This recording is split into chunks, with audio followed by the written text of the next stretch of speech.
Mr. Speaker, when we are talking about matters of rights,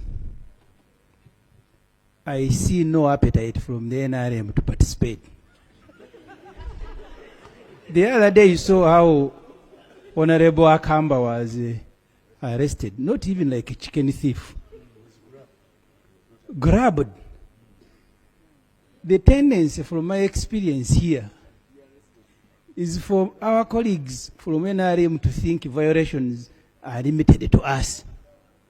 I told you here at the beginning of this parliament, I was in B2 in Maxon, where former Vice President Gilbert Bukenya had been a resident, where the Honorable Jim Mwezi had been a resident, the Honorable Mike Mukula, Vice Chairman of NRM, had been a resident. You need to understand how President Museveni works. Many of you, one by one, you will find yourself in prison. You can sit here comfortably because they are talking about Besigye, his opposition. That Besigye we are talking about was the one treating Museveni. Near Museveni died in Ruwero. But Besigye treated him. This is how he's paying him. This is how he will pay you. You can put it.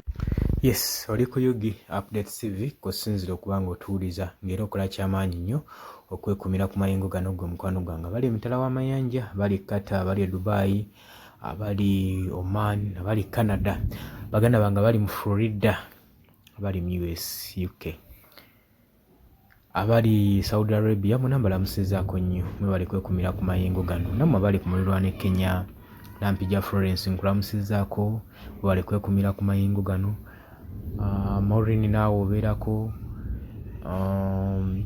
Dani ku Air Lines e Kenya nawo obeerako mwe bali kwekumira ku mayingo gano aga UV Updates TV mukola ekintu ekyamaanyi nnyo mwe n'abanankyukakyuka kubanga mulwana okulaba nga ensi yammwe ekyuka kye tunaaba tulonzeemu nabagamba ebyamakulu ebibeeramu ensonga obuntu obwo tugenda nga tubigatta tutandika okulaba amazima bonna amazima bagamanyi naye beesigaliza bwesigaliza osobola okulaba nga tebagatula gwe mukwano gwange ali eyampuliriza so ekyo kigenda tulubira ku ttama kugenda mu maaso era obubaka bwenkubiriza buli omu alwanira enkyukakyuka agenda mu maaso ne struggle tujja tutuuka ku kigendererwa gwe mukwano gwange ali eyansinga era nga nkutegeeza nti nno obadde ku Yugi Update TV kubadde osinza okuba nga otuwuliriza ng'otannatwegattako ayagala otwegattako nagambye okkirira wansi waliwo ekigambo subscribe ekigambo ekyo kikooneko ojja kuba nga osobola bulungi otufollowinga